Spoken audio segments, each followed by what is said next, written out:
ठाकुर जी से संबंध हो, कोई भी संबंध प्रस्तुत हो जाए ठाकुर जी के प्रति,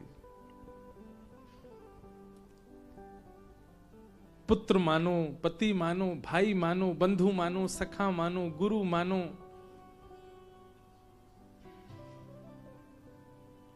एक बार कहीं कोई बच्चे मिलने आए, वो बोले महाराज जी आप हमारे मामा हैं। मैंने कहा क्यों, हम मामा क्यों हैं?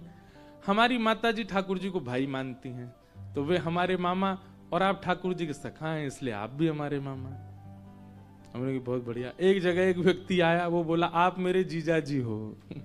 मैंने कहा क्यों?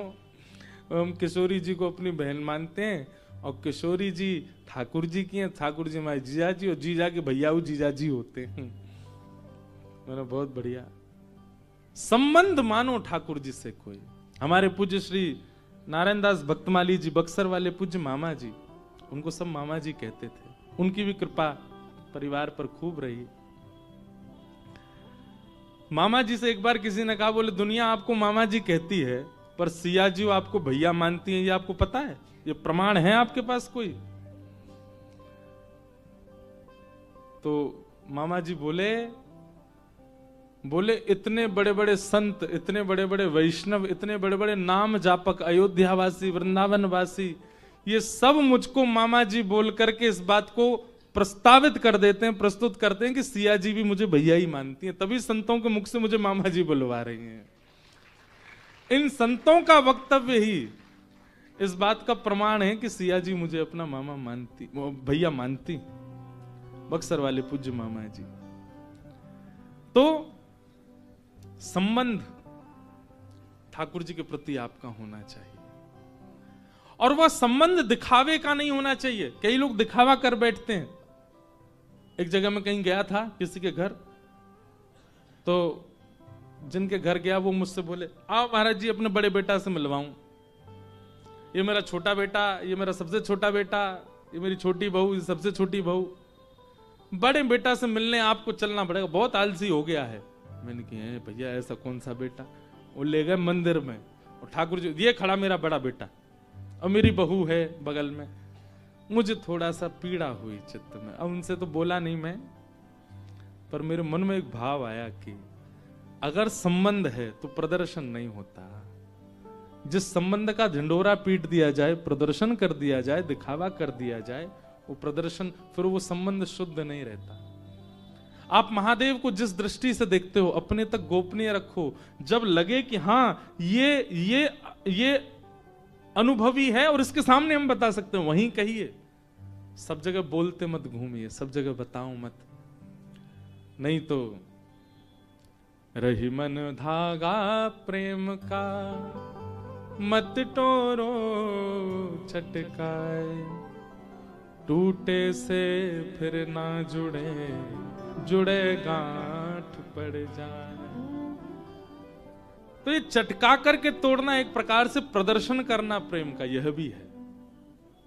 ठाकुर जी से कोई संबंध मानो, ठाकुर जी से एक संबंध आपका हो, और उस संबंध के बाद उसको गोपनीय चित्त में धारण करके रखो, पर संबंध मानो। अच्छा एक और बात, आपके मानने से काम नहीं बनेगा। कथा श्रवण कीजिए, सप्ताह पूरा श्रवण करने के बाद ठाकुर जी से ही नित्य दर्शन कीजिए, और दर्शन करके अपने मन से प्रकट मत कीजिए कि आप मेरे ये हो, नहीं। नित्य दर्शन करते करते करते करते अपने आप ही भाव निर्मित होगा, आपको वह उसी रूप में दिखने लग जाएं। जिस भी भावना से आप देख रहे हो, उस भावना में ठाकुर जी दिखने लग जाएं, तब संबंध प्रस्तावित करो। अपने आप ठाकुर जी से मत कहो कि मेरे पुत्र नहीं है, मैं तो आपको अपना पुत्र मानता हूं, नहीं। अपने आप ठाकुर जी उसी भाव में दिखने लगे। जब भी उनको दिखें तो वात्सल्य भाव प्रकट होने लग जाए, तब मानो आपका संबंध है। संबंध वैद्यम वास्तवमत्र वस्तु शिवदम तापत्रयो मूलनम। ठाकुर जी से आपका एक संबंध बने, और वो संबंध भी कैसा हो? कल्याणकारी, कल्याण करने वाला हो। तापत्रयोन्मूलनम, विषय, अधिकारी, संबंध और अंतिम बात आई प्रयोजन। भागवत जी का प्रयोजन क्या है? कहते हैं तापत्रयोन्मूलनम, 3 प्रकार के तापों का जो उन्मूलन कर दे चित्त से, उन्हें नष्ट कर दे, ऐसे उन्मूलन करे। ये भागवत की कथा का सार है। आदिदैविक, आदि भौतिक, आध्यात्मिक त्रिविध ताप हैं, 3 प्रकार के कष्ट हैं जीवन में। इन तीनों कष्टों का जो उन्मूलन कर दे, मतलब उनसे होने वाली पीड़ाओं का अनुभव समाप्त कर दे। आधुनिक भाषा में मैं एक बात कहता हूं, कथा क्या है? एनेस्थीसिया का इंजेक्शन है। एक बार लगा दो तो क्या होता है? सुन्न हो जाओगे। एनेस्थीसिया का इंजेक्शन लगता है तो ऑपरेशन होता है, ब्लड भी निकलता है, चीरा भी लगाया जाता है, पर दर्द नहीं होता। ठीक वैसे ही भक्ति भागवत है। एक बार किसी को लग जाए फिर उसको पीड़ा नहीं होती, उसको कष्ट नहीं होता। कथा आती है सदन कसाई, नाम सुना? सदन कसाई जी, उनको पता नहीं था, वो शालिग्राम भगवान को ही बाट मान करके और तराजू में एक तरफ रखते, दूसरी तरफ मांस रख करके तोलते थे। तब एक संत की दृष्टि पड़ी, उन्होंने कहा, अरे राम राम राम, ये क्या करते हो तुम? भगवान को जो है भार मान के तराजू में तोलते हो। सदन कसाई बेचारे भक्ति भाव वाले तो थे, बस जीवन यापन करने के लिए क्रिया कर रहे थे, मांस विक्रय की। घबरा गए, तुरंत अपने हाथ से शालिग्राम जी उठा के दिए, बोल भगवान मुझसे तो अपराध हो गया, मैं तो जानता नहीं सेवा विधि नियम क्या होता है। संत उनको लेकर के गए और शालिग्राम जी को पंचामृत अभिषेक कराया, इत्र लगा करके, तिलक लगा के, चांदी के सिंहासन पर बैठा के माला पधराई,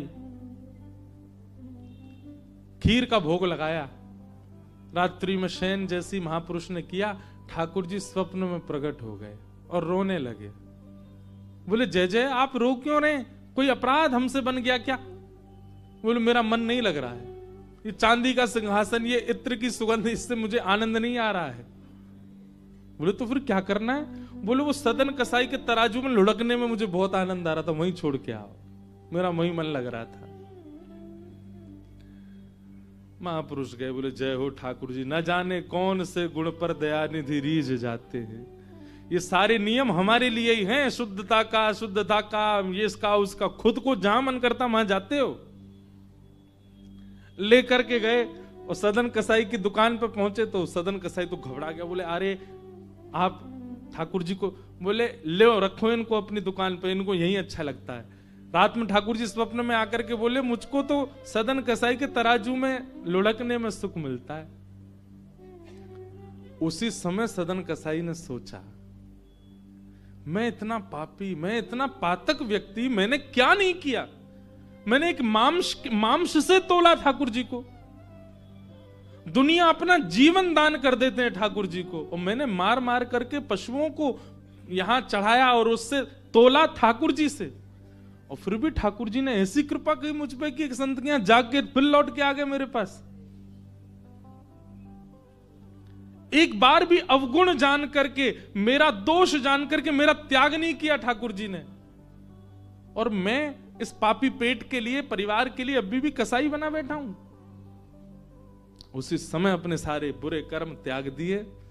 और ठाकुर जी जब मेरे लिए चांदी का सिंहासन छोड़ सकते हैं तो मैं मांस विक्रय नहीं छोड़ सकता। छोड़ दिया और मन बना लिया कि अब मैं ठाकुर जी का धाम में दर्शन करने जाऊंगा। तब जगन्नाथपुरी गए। बहुत सुंदर कथा है सदन कसाई की। तो क्योंकि कसाई थे और प्राचीन भारत में थोड़ा भेदभाव ज्यादा ही था, उनको उस मार्ग तक पे नहीं चलने दिया जा रहा था जिस मार्ग से सारे दर्शनार्थी जा रहे थे। बोले नहीं तुम कसाई हो, तुम दूसरे मार्ग पे चलो, मार्ग अपवित्र हो जाएगा। सदन कसाई ने उसको सहर्ष स्वीकार किया। निश्चित ये सही है, मैं इनके योग्य नहीं हूं कि मैं इस मार्ग पे चलूं। नीचे मार्ग पे चले। एक नगर पड़ा, उस नगर की एक वैश्या, सदन कसाई जी को उसने कुछ इशारा किया तो सदन कसाई ने उसका कोई प्रत्युत्तर नहीं दिया। उस वैश्या ने क्या किया, उसके पति थे उसको मार दिया और बाहर आकर के सदन कसाई से बोली, अब तुम मुझसे ब्याह करो। सदन कसाई बोले, मतलब? बोले, तुमने मुझे इशारा किया था ना कि तुम मेरे साथ रहोगे, पहले पति को मार दो, मैंने मार दिया पति को, अब तुम रहो मेरे साथ।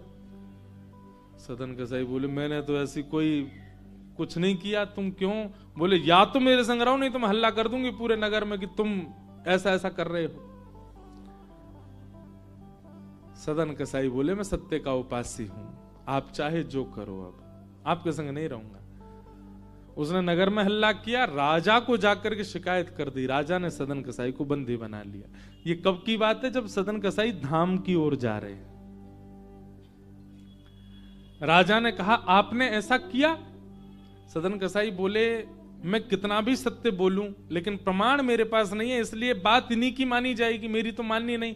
इसलिए आप एक काम कीजिए, मृत्यु दंड छोड़ के जो दंड देंगे मुझे सब स्वीकार है, क्योंकि एक बार मैं जगन्नाथ जी को देखना चाहता हूं, इसलिए मृत्यु दंड मत दीजिए, बाकी जो दंड देंगे सहर्ष स्वीकार करूंगा।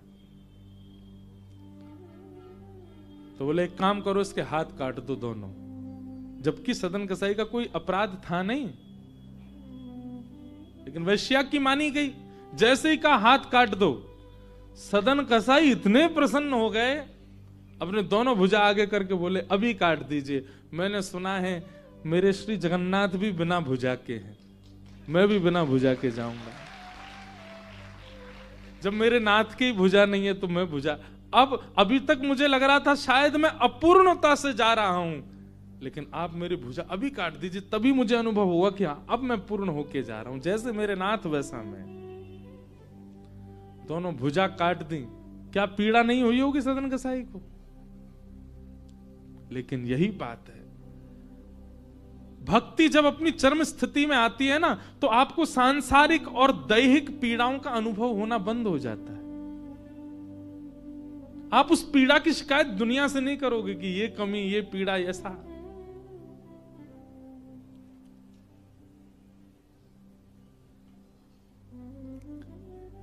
सदन कसाई गए।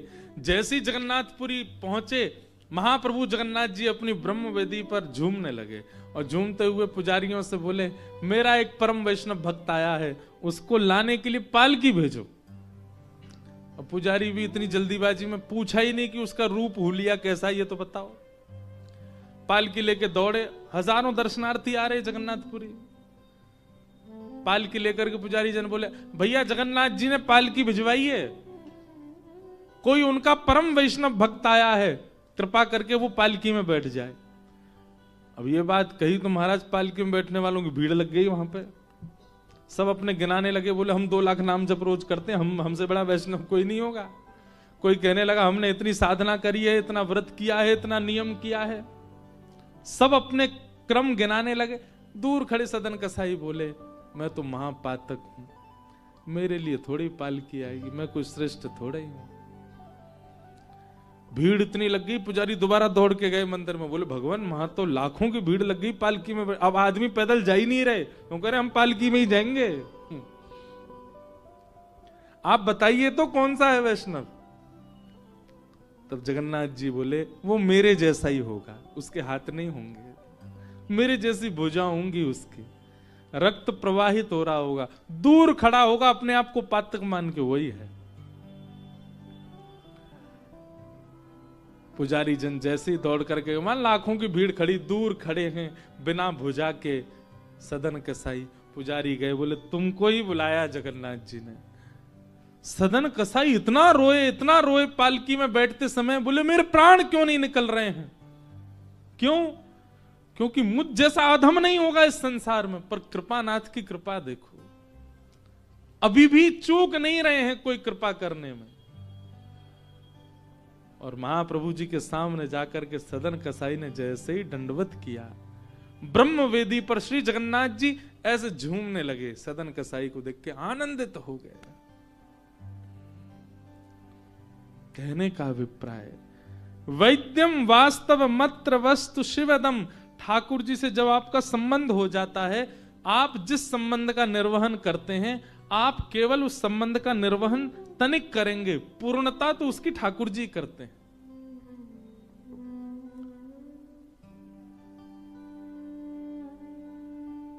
और फिर मिलने वाली जितनी भी सांसारिक पीड़ाएं हैं, उन पीड़ाओं का अनुभव नहीं होता। आप शून्य जैसे हो जाओगे। भोजन मिले तो अच्छा, ना मिले तो भी अच्छा, व्यवस्था मिले तो अच्छा, ना मिले तो भी अच्छा। एक चीज हम अपने अनुभव की बता रहे हैं। हमें 9 वर्ष हो गए कथा करते हुए, 18 वर्ष की आयु से कथा कर रहे हैं, पर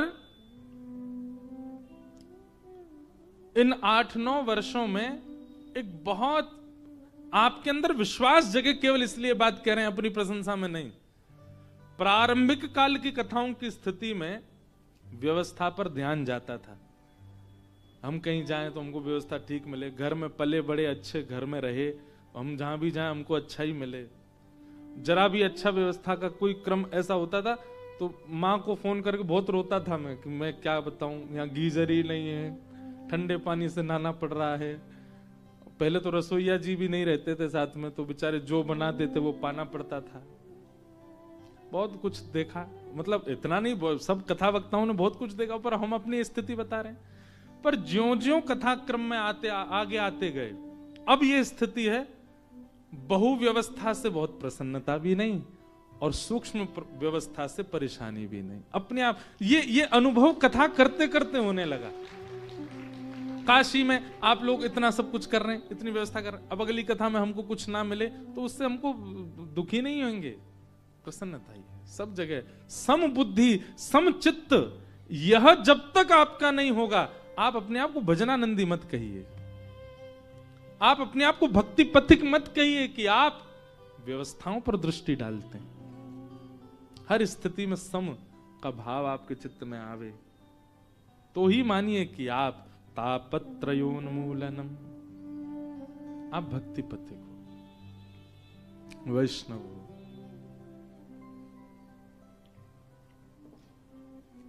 इस प्रकार भागवत जी का द्वितीय श्लोक कहा गया। और इसी द्वितीय श्लोक में श्रीमद् भागवते महामुनि कृते किंबा परैरीश्वरः सद्यो हृद्यवरुध्यते त्रिकृतुभिः शुश्रूषुभिस्तत्क्षणात्।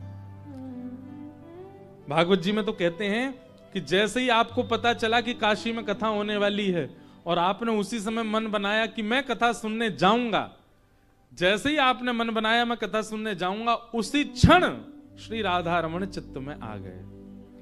अब कथा में लाने की जिम्मेवारी ठाकुर जी की है। कथा सुनने के बाद ठाकुर जी प्रकट नहीं होंगे, कथा सुनने की इच्छा मात्र से तत्शृण्वन प्रपठन, भागवत जी में लिखा श्रीमद् भागवते महामुनि कृते किंबा परैरीश्वरः सद्यो हृदयवरुध्यते त्रिकृतुभिः, जिसकी सुनने की इच्छा मात्र से हृदय में ठाकुर जी प्रकट हो जाते हैं। ठाकुर जी जिस दिन आपको पता चला काशी में कथा, उसी दिन प्रकट हो गए चित्त में। अब चित्त में ठाकुर जी आ गए। कथा से क्या किया जा रहा है? चित्त का मार्जन किया जा रहा है, चित्त को ठाकुर जी के अनुकूल बनाया। ठाकुर जी अब अव्यवस्था में ही आ गए, लेकिन इन कथाओं को सुनकर के जो चित्त का मार्जन कर रहा होगा वहां ठाकुर जी डट जाएंगे। और 7 दिन के बाद भी मार्जन नहीं किया गया हो, ठाकुर जी प्रस्थान करेंगे। बोले बहुत बढ़िया भैया, कचुदना रहे तेरे चित्त में, तेने सफाई करी नहीं, बाकी तेरे सामने व्यास जी आ गए, कथा सुनाई, संकीर्तन सुना, फिर तू वैसो ही कोई वैसो ही रहो। ठाकुर जी प्रस्थान करेंगे। इसलिए अवसर है कथा, इसको गवाइए नहीं, गोता लगाइए और पवित्र करिए। बना करके हृदय में हम प्रेम मंदिर, बना करके हृदय में हम प्रेम मंदिर, वहीं उनको झूला झुलाया करेंगे,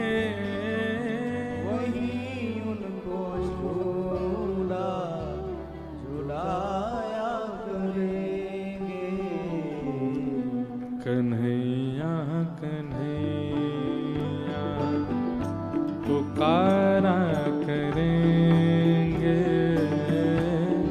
लताओं में ब्रज की गुजारा करेंगे, कन्हैया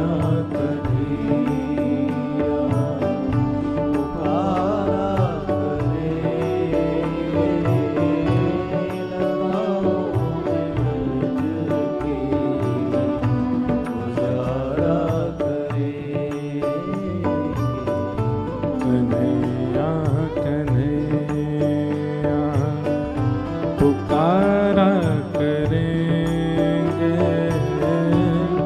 लताओं में ब्रज की गुजारा करेंगे। कन्हैया कन्हैया पुकारा करेंगे लताओं में ब्रज की गुजारा करेंगे। तो जो रूठेंगे हमसे वो बांके बिहारी, जो रूठेंगे हमसे वो बांके बिहारी, जो रूठेंगे हमसे वो रमण बिहारी, जो रूठेंगे हमसे वो रमण बिहारी। चरण पड़ उन्हें हम मनाया करेंगे।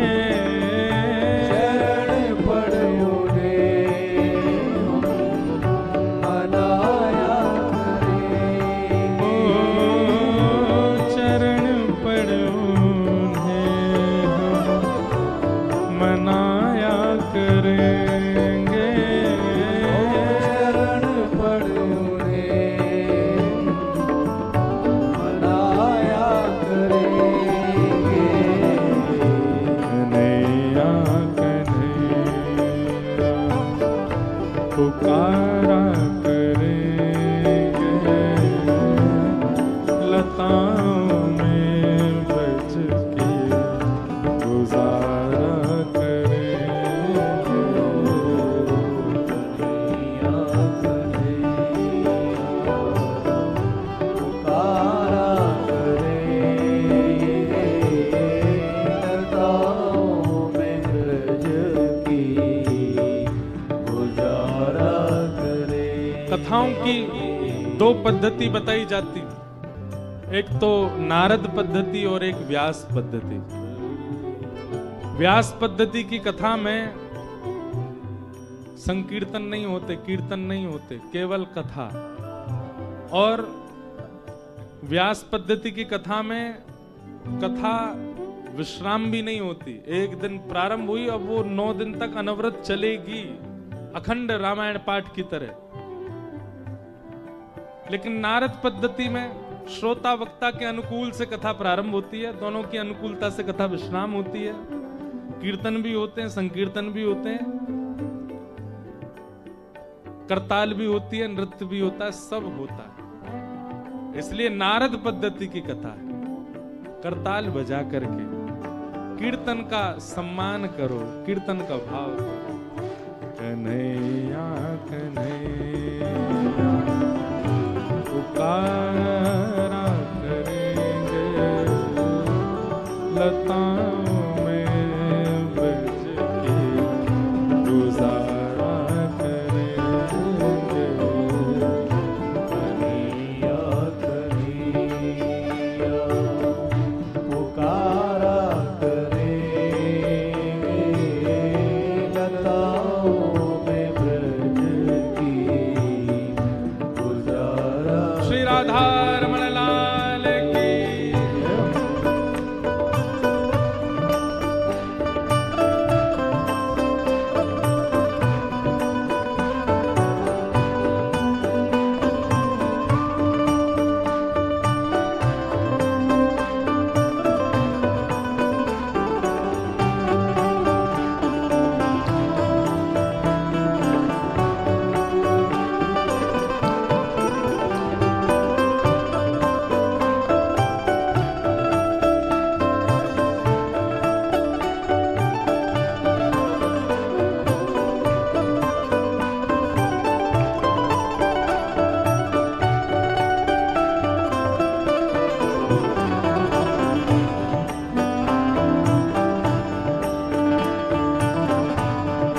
सारे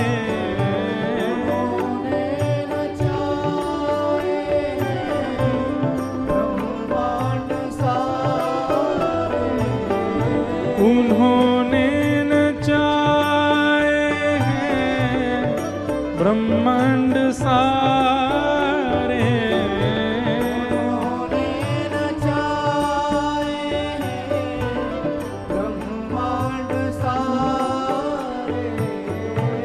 मगर अब उन्हें हम नचाया करेंगे।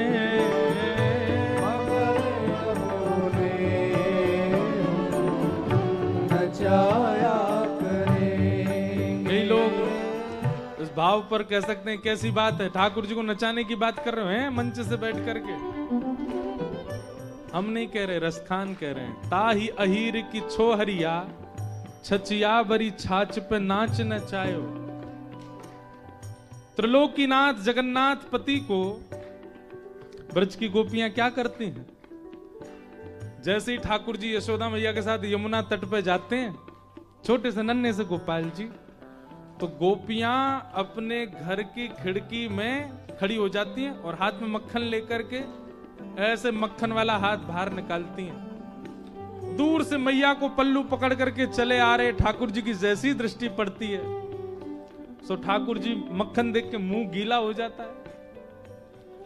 गोपी कहें लाला आजा, सो मैया का पल्लू छोड़ देते हैं, गोपी के भवन में घुस गए। गोपी ने भीतर से किवाड़ लगाई, चटकनी लगाई, ठाकुर जी को बैठा लिया। लाला मक्खन खाएगो? हाँ खाऊंगो। ऐसे नहीं मिलेगा, पहले बंदर की तरह करके दिखा। वही परब्रह्म बंदर की तरह करते हैं। अच्छा लाला नेक मेरे हृदय से लग जा। सो ठाकुर जी हृदय से लग जाते हैं। अब खवा दे गोपी मक्खन, नहीं नेक नाच के दिखा। रसखान इस दृष्टि को देख करके कहते हैं ताही अहीर की छोहरिया छचिया भरी छाछ पर नाच नचायो। जिस त्रिलोकीनाथ की भ्रगुटी टेढ़ी होने पर त्रिभुवन नृत्य करता है, वो माखन के लोभ में नृत्य कर रहा है इन इन इन ब्रजवासियों के सामने।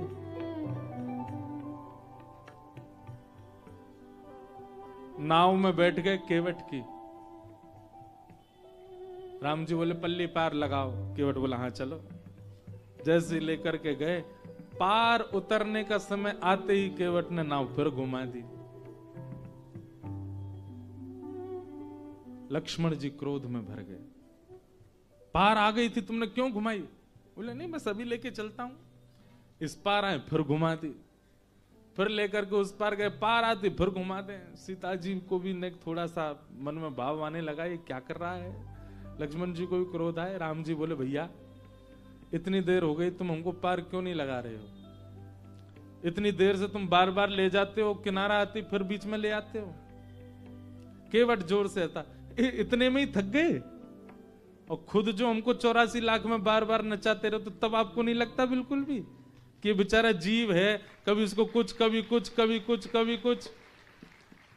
84 लाख योनियां, अभी तो मैंने 4 बार ही नाव को घुमाया, आप तो 84 लाख बार हमारे पूरे जीवात्मा को घुमा देते हो, तब आपको दया नहीं आती हमारे ऊपर?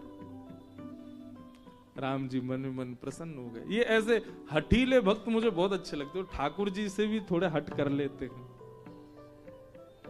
इन्होंने नचाए हैं ब्रह्मांड सारे।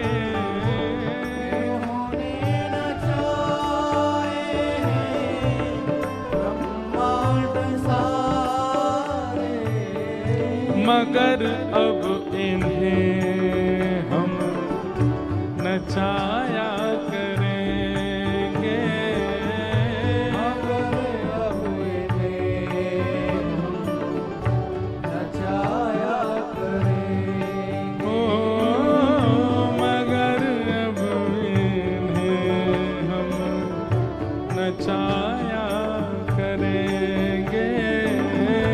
मगर अब इन्हें हम नचाया करेंगे। कन्हैया कन्हैया पुकार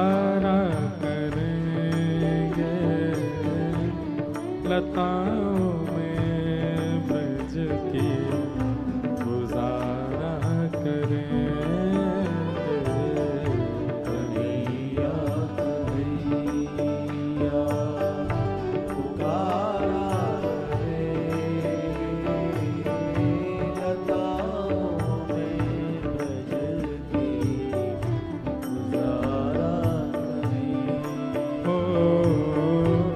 लताओं में ब्रज की गुजारा करेंगे। लताओं में ब्रज की गुजारा करेंगे। श्रीमद्भागवते महामुनि कृते किंबा परैरीश्वरः सद्यो हृदयवरुध्यते त्रिकृतभिः शुश्रूषुभिस्तत्क्षणात्। जिनकी सुनने की इच्छा मात्र से हरिश्चित्तम समाचरेत। कथा सुनने के बाद क्या होगा ये तो अभी कहा ही नहीं गया है, केवल सुनने की इच्छा मात्र से हरि आ जाते हैं चित्त में। ऐसी भागवत की कथा। इस प्रकार ये 3 श्लोकों में मंगलाचरण किया गया भागवत जी का, उनको हम प्रणाम करते हैं। नैमिषारण्य क्षेत्र में 88,000 सौनकादि ऋषि बैठे हैं और इन सौनकादि ऋषियों ने सूत जी से 6 प्रश्न किए। इन्हीं 6 प्रश्नों में आगे की कथा है। कौन कौन से प्रश्न, ध्यान पूर्वक सुनो। किम श्रेय शास्त्र सारः स्ववतार प्रयोजनम किम कर्म के अवतारश्च धर्मः कम शरणं गतः। ये 6 प्रश्न हैं। सबसे पहला प्रश्न क्या है? किम श्रेय, ठाकुर जी के अवतार का श्रेय किसको जाता है? किसके लिए आते हैं ठाकुर जी? राम जी किसके लिए आए हैं? श्री कृष्ण किसके लिए आए हैं? महादेव किसके लिए आए हैं? परशुराम किसके लिए आए हैं? बराह किसके लिए आए हैं? ये भगवान के अवतार का श्रेय किसको जाता है? किसके लिए आए हैं? किम श्रेय, पहला प्रश्न। दूसरा प्रश्न, शास्त्र सारः क। हमारे हिंदू वैदिक सनातन धर्म में इतने शास्त्र हैं, इनका सार क्या है? तीसरा प्रश्न, स्व अवतार प्रयोजनम। ठाकुर जी के स्व अवतार का प्रयोजन, मूल प्रयोजन क्या है? कारण क्या है? चौथा प्रश्न, किम कर्म। भगवान का कर्म क्या है? ठाकुर जी कर्म बंधन में नहीं होते, पर पृथ्वी पर आते हैं तब तो कुछ करते ही हैं। ठाकुर जी के कर्म का विधान क्या है? कर्म का नियम क्या है? पांचवा प्रश्न, के अवतारस्य। अवतार कितने हैं ठाकुर जी के? और अंतिम प्रश्न, धर्मः कम शरणं गतः। ठाकुर जी आए धर्म संस्थापनार्थाय संभवामि युगे युगे। ठाकुर जी धर्म स्थापित करके चले गए, तो भगवान के जाने के बाद धर्म की रक्षा का दायित्व किसका है? धर्मः कम शरणं गतः। ये 6 प्रश्न हैं। कृपा करके इनका उत्तर हमको दीजिए।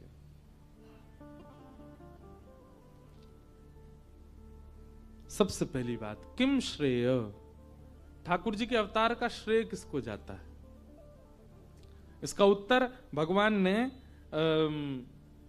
कुंती माता के प्रसंग में दिया है, जब कुंती भगवान की स्तुति गाती है।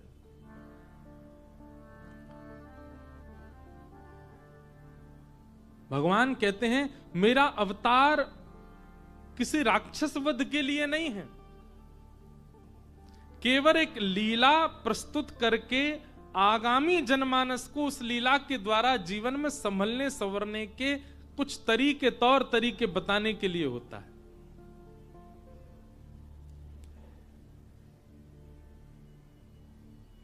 जैसे गर्म वस्तु की ओर अभी जैसे बालक यहां नीचे खेल रहे हैं, हमको दिख रहे हैं, ये कुछ ऐसा करने के लिए जाएं जिससे इनको हानि है, पर उसको तो पता नहीं।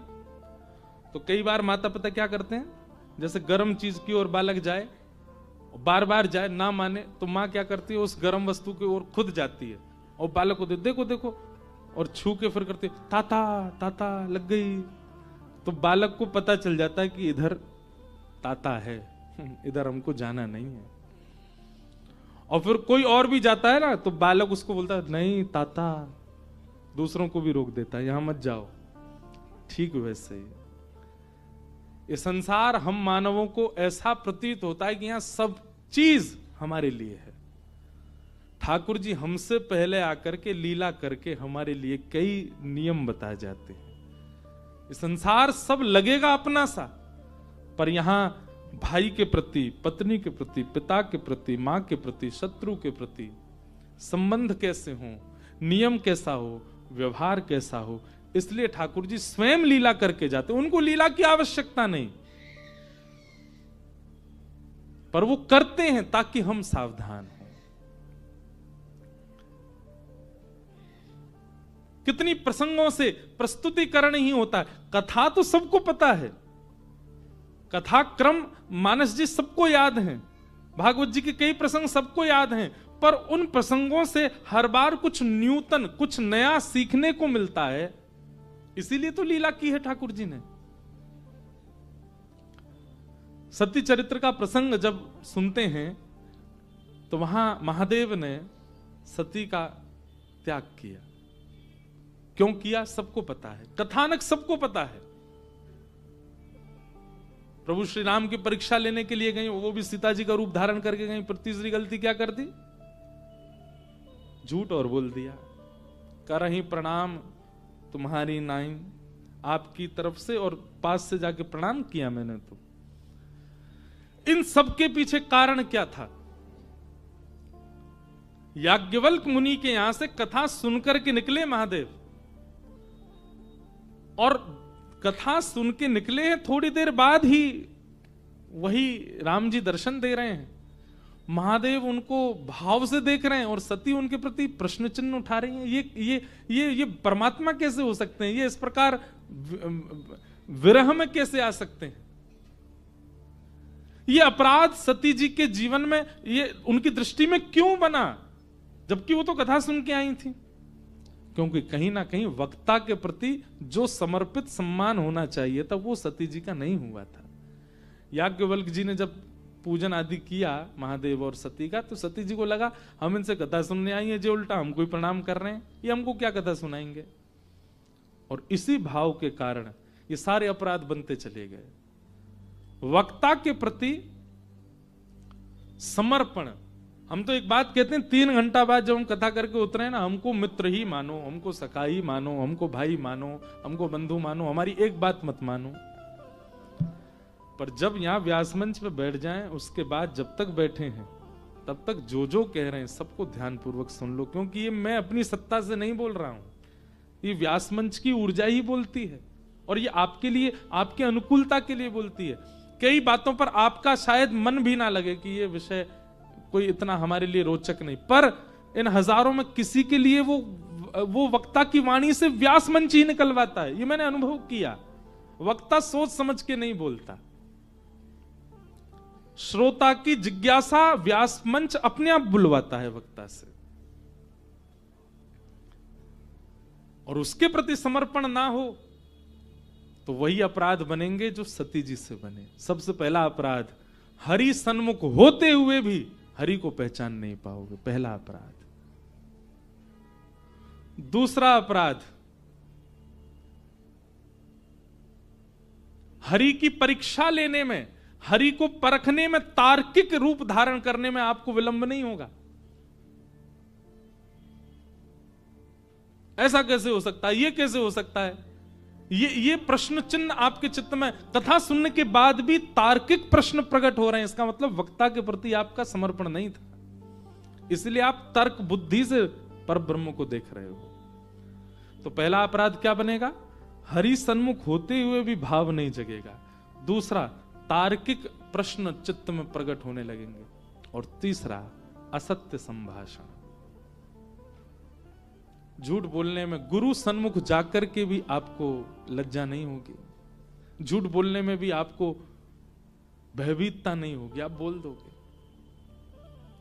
अब ये तो एक बात हमने बताई, अब आती है लीला की बात। सती जी ने ये सब क्यों किया? वो पराम्बा है, वो जगदम्बा है। हमारे द्वारा अपराध बने, हम तो मानव हैं, पराम्बा के द्वारा अपराध नहीं। ठीक वैसे ही जैसे मां गर्म वस्तु को स्पर्श करके हमको संकेत करती है कि ये गर्म है, ऐसा नहीं करना, ऐसी सती जी ने ये नियम, ये लीला करके समस्त श्रोता जगत को सावधान किया। वक्ता के प्रति ये अपराध आपसे बनना नहीं चाहिए, कथा के प्रति ये अपराध नहीं बनना। नहीं तो महादेव के सन्मुख होते हुए भी, महादेव के इतने समीप होते हुए भी, और महादेव के 3-3 बार संकेत करने पर भी तुम हरि को देख नहीं पाओगे। ये लीला हमको सावधान करने के लिए हुई। और इसका प्रसंग आता है कि जब महादेव ने सती जी का त्याग करने का संकल्प लिया तो आकाशवाणी हुई, और आकाशवाणी में देवता भूरी भूरी प्रशंसा करने लगे, महादेव आपके संकल्प की हम प्रशंसा करते हैं। तब सती कहती हैं, आपने ऐसा कौन सा संकल्प किया जिसकी इतनी प्रशंसा हो रही है? महादेव बोले, कुछ नहीं किया। क्या था? त्याग किया सती का।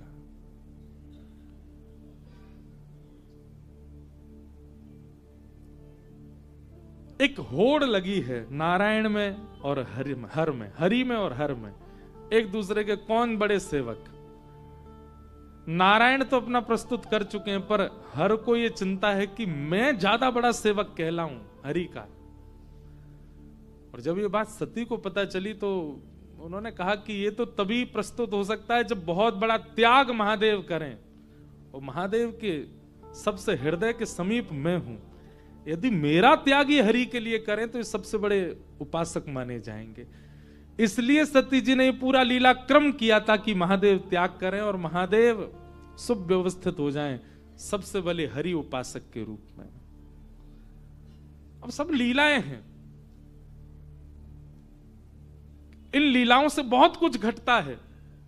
कई बार परस्पर प्रेम को प्रकट करने के लिए लीला होती है, कई बार रसिक जनों को सुख देने के लिए लीला होती है, और कई बार हमको सावधान करने के लिए लीला होती है। लीला सुनते समय कदापि यह भाव नहीं आना चाहिए कि क्या परब्रह्म इस समय अज्ञानी है। नहीं, सब जानते हैं, केवल हमारे लिए कर रहे हैं।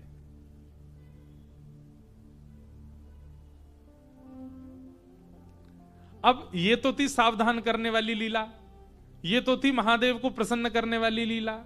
अब रसिक जनों के लिए भी ठाकुर जी लीला करते हैं। कैसी लीला कर रहे हैं? सूरदास जी वर्णन करते हैं, बहुत सुंदर लीला है।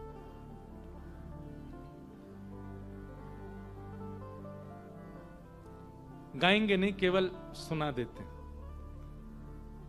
खेलन के मिस कुंवर राधिका नंद महर के आई हो। सूरदास जी वर्णन कर रहे हैं, ध्यान से सुनना। पूरी लीला नहीं सुनाएंगे, किसी और दिन सुनाएंगे।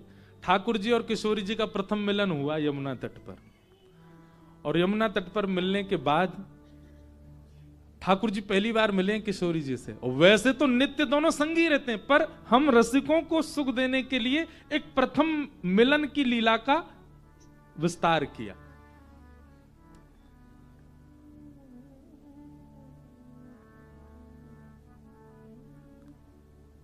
बूझत श्याम कौन तू गोरी, बूझत श्याम कौन तू गोरी।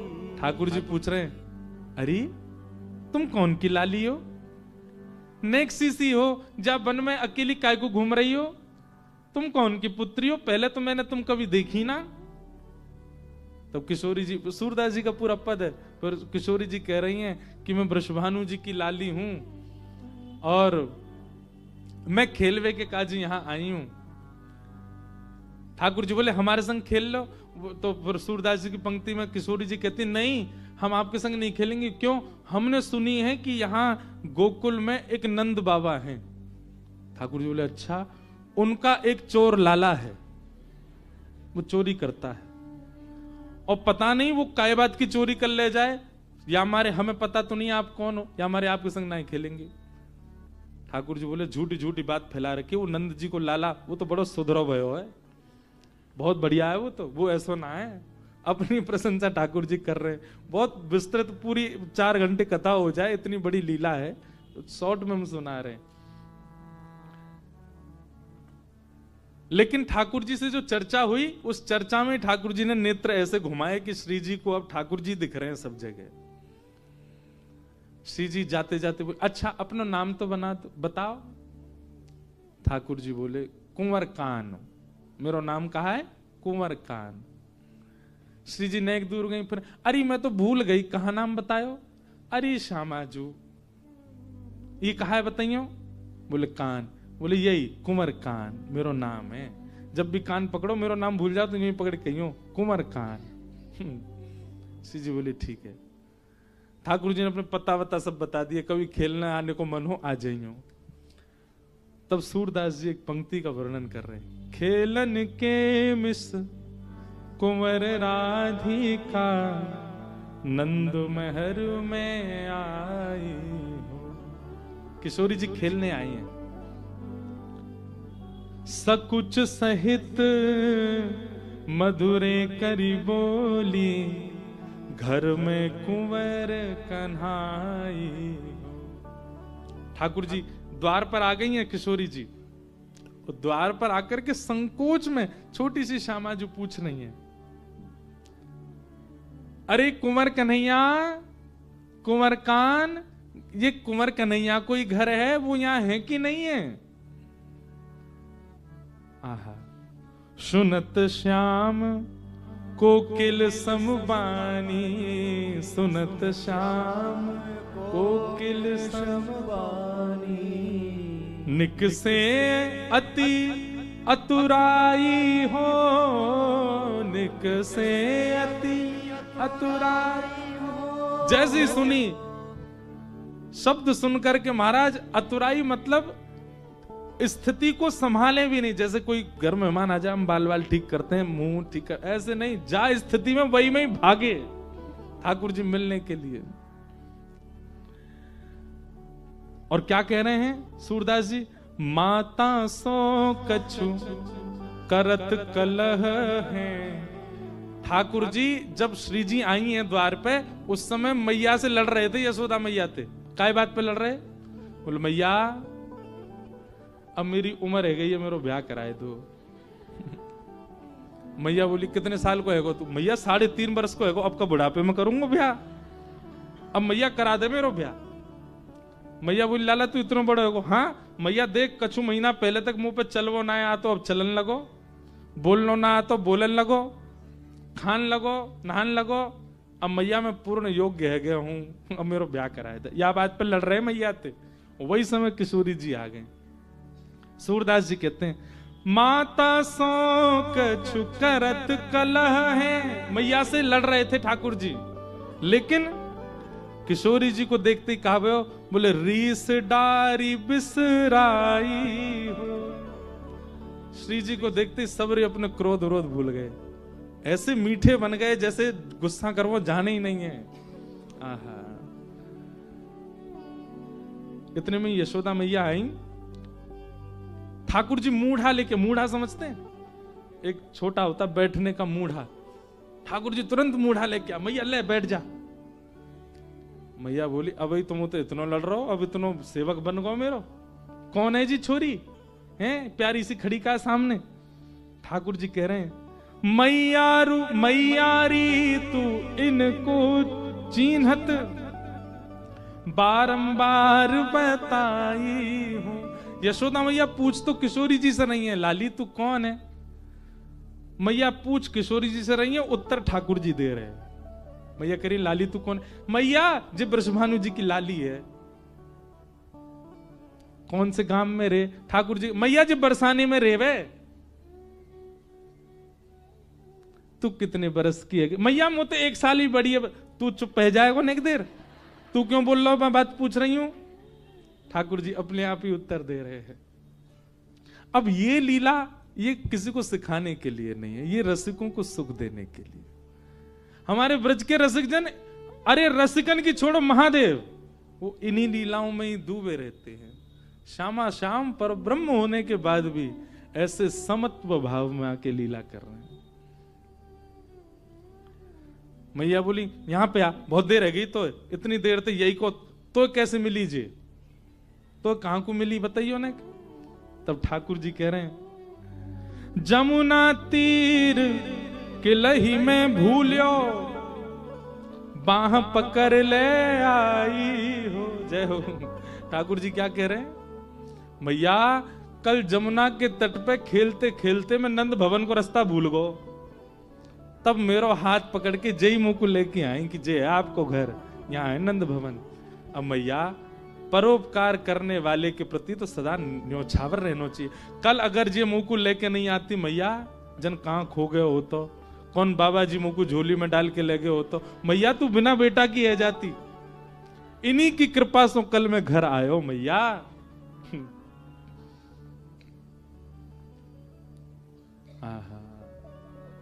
सूर श्याम ऐसे गुण के आगर, सूर श्याम ऐसे गुण के आगर, नागरी बहुत रे झाई। ठाकुर जी की ऐसी बातें सुनकर के किशोरी जी खूब रीझ रही, खूब आनंदित हो रही। अब इस लीला का प्रकरण किस लिए है, रसिकों को सुख देने। भक्ति की चरम स्थिति जब आ जाती है ना, आप ज्ञान वैराग्य और भक्ति तीनों सोपान जब आप पार कर जाते हैं, तब आप रसिकों की श्रेणी में आते हैं। तब आपको ज्ञान से इतना अभिप्राय नहीं होता, आपको वैराग्य से इतना अभिप्राय नहीं होता, आपको संसारी व्यवस्था भावों से इतना अभिप्राय नहीं होता। फिर तो आप लीला में ही खोए रहते हो, डूबे रहते हो। तो ठाकुर जी का अवतार किन किन कारणों के लिए है? सबसे पहला तो परस्पर प्रीति, देवों की जो आपस की प्रीति है उसके वर्धन के लिए। दूसरा मानव सावधान, हम मानवों को सावधान करने के लिए ठाकुर जी की लीला है। और तीसरा रसिक आनंद, रसिक जनों को आनंद देने के लिए ठाकुर जी की लीला है। प्रभु श्री राम भी अपनी अंतरंग लीलाओं में ऐसी कई लीला करते हैं जिसको सुन करके रसिक जन आनंदित होते हैं। हनुमान जी जब तक सूर्य उदय है तब तक तो अपने रूप में रहते हैं, पर जैसे सूर्यास्त होता है, राम जी जैसे कनक भवन में जले जाते हैं, राम जी भी चारुलता नाम की सखी बन के भीतर जाते हैं। फिर वहां एक अलग रसिकों के भाव प्रकट होते हैं। वो रसिकों की चर्चा सबके मध्य कहने की नहीं है, उसके लिए रसिक स्थिति होनी चाहिए। वहां परस्पर प्रीति प्रेम के भाव प्रकट होते हैं ठाकुर जी के। तो भगवान का अवतार का श्रेय किसको जाता है, जो पहला प्रश्न है। पहला श्रेय प्रेम को जाता है, दूसरा श्रेय हम मानवों को जाता है, और तीसरा श्रेय रसिकों को जाता है। राक्षसों का तो नाम ही नहीं है यहां पर, उनके लिए नहीं आए हैं ठाकुर जी। वाल्मीकि रामायण में भगवान श्री राम कहते हैं, बोले रावण को मारने के लिए वानरों की सेना की जरूरत नहीं है मुझको, तो बोले जितनी देर में लक्ष्मण जी अपनी पलक झपकाते हैं ना, इतने से भी कम समय में मेरी इच्छा हो जाए तो रावण को यहीं बैठे बैठे मार दूंगा मैं। मेरी इच्छा हो जाए तो रावण जन्म ही नहीं लेगा। ये रावण जन्म भी इसलिए है ताकि अयोध्या से लंका तक की यात्रा में मध्य में जो रसिक जन मिलेंगे उनको सुख दिया जा सके, उनको अनुभव कराया जा सके। राम अवतार रावण वध के लिए नहीं है, सबरी को सुख देने के लिए, जटायु को उद्धार करने के लिए, और अपने प्राण प्रिय श्री महादेव को रामेश्वर में स्थापित करने के लिए। लिंग थाप विधिवत करी पूजा, शिव समान मोहे प्रिय नहीं दूजा। रावण के लिए जाएंगे भगवान, रावण के लिए करेंगे ये सब नहीं, ये सब प्रेम प्रकट के लिए। किम श्रेय, ठाकुर जी का श्रेय वैष्णवों को जाता है, रसिकों को जाता है। दूसरा प्रश्न शास्त्र सारह का, इतने शास्त्र, इनका सार क्या है? समस्त शास्त्रों का सार वेद व्यास जी ने 2 बताए। अष्टादश पुराणेषु व्यासस्य वचनद्वयम् परोपकार पुण्याय पापाय परपीडनम। पहला परोपकार पुण्याय, पर उपकार करना है यही पुण्य है, और जो स्वयं के लिए बुरा लगता है वो किसी के साथ ना करना यही पाप है। इन 2 का सावधानी रखो, यही सारे शास्त्रों का सार है। बस इन्हीं को विविध विविध विस्तारीकरणों से समझाया जाता है।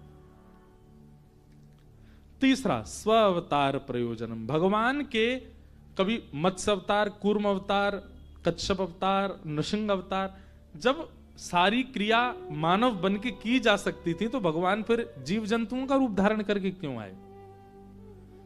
ठाकुर जी अपनी स्थिति बताते हैं कि किसी भी रूप में या किसी भी स्थिति में आने में ठाकुर जी को लज्जा नहीं, हम मानवों को होती है। बुरा नहीं मानिएगा, यहां तो सब लोग, सब रसिक जन कथा के अनन्य श्रोता बैठे हैं। हमारे जन्म से पूर्व के भी श्रोता यहां बैठे हैं जो हमारे जन्म से पहले से ही कथा सुन रहे होंगे। पर कई बार कथा में आने वाले लोगों को भी कथा इसलिए समझ नहीं आती क्योंकि उनकी अनुकूल व्यवस्था कथा में नहीं थी। इतनी बढ़िया कथा हुई, क्यों नहीं सुनी? सोफा नहीं मिला रिक्लाइन वाला, रिक्लाइन वाला सोफा चाहिए तब कथा समझ में आएगी। तो कई लोग जो है वो इस प्रकार अपनी स्थितियां चुन के रखते हैं, ऐसी स्थिति होगी तो ही हम भजन कर पाएंगे। महादेव का अभिषेक करने के लिए श्रृंगी हाथ में, नीचे लोगों को सपोर्ट चाहिए, यानी इतना भार कैसे सहे हम? महादेव कहें कोई गरज नहीं है भैया, मत डाले, मैं पूरे दिन वैसे नहाता रहता हूं, काहे को इतने प्रयास करे? तो सबकी अपनी अपनी बातें हैं, लेकिन ठाकुर जी स्वयं को हर स्थिति में ढाल करके अपनी सर्वव्यापकता और सर्व प्रकार की स्थिति की स्वीकारिता का अनुभव कराते। इसलिए मत्स्य भी बने, कूर्म भी बने, कच्छप भी बने, नृसिंह भी बने, और सारी हदें पार हो गई जब बराह बन के आए, सूकर बन के आए। जितम जितम ते जित यज्ञ भावनः त्रयीम त्वनुम स्वाम परिधुन्वते नमः यद्रोम गर्तेषु निलिल्लुध्वरः तस्मै नमः कारण सूकरायते। भगवान सूकर बन के आए। ठाकुर जी मानो हमको बता रहे हैं, बनते हो हमारे भगत, हमारी तरह हर स्थिति में उठने बैठने वाले बनो, हर स्थिति को स्वीकार करने वाले बनो। किम कर्म, ठाकुर जी का कर्म क्या है? केवल प्रेम का प्रचार प्रसार, बस। भगवान श्री कृष्ण की संपूर्ण लीला आप सुनेंगे, आपको एक बार भी ये सुनाई नहीं देगा कि अपने सिर पे हाथ धर के भगवान रोए, ऐसा क्यों हो रहा है मेरे साथ। नहीं, अपनी हर स्थिति को ठाकुर जी ने प्रेम से सहर्ष स्वीकार किया। किम कर्म, तो प्रेम स्वीकारी करना। के अवतारश्च, भगवान के अवतार कितने हैं? कोई 10 कहता है, कोई 24 कहता है, पर भागवत जी में एक जगह लिखा अनुक्रमिष्यति बाल बुद्धि। भगवान कहते हैं कि मेरे इतने अवतार हैं कि आप पूरी पृथ्वी के मिट्टी के कण गिन सकते हो, पर मेरे अवतार नहीं गिन पाओगे, इतने अवतार। कहने सुनने के लिए 24 और 10 बताए जाते हैं, पर ठाकुर जी का इस समय हम काशी में बैठ के कथा सुन रहे हैं, कहीं अवतार हो रहा है, किसी के ऊपर ठाकुर जी कृपा कर रहे हैं? अनेक अवतार, कोई गिनती नहीं है उनकी। धर्म, इसलिए जो समझ में आ जाए, जो सन्मुख आ जाए, उस अवतार को सुन लीजिए। इसके विवाद में मत रहो, कितने अनेक। और अंतिम प्रश्न किया, धर्म कम शरणम गतः। भगवान धर्म स्थापित करके चले गए, भगवान के जाने के बाद धर्म किसकी शरण में गया? इस अंतिम प्रश्न का उत्तर आप लोग दोगे मुझे, और कब देंगे? 7वें दिन देंगे।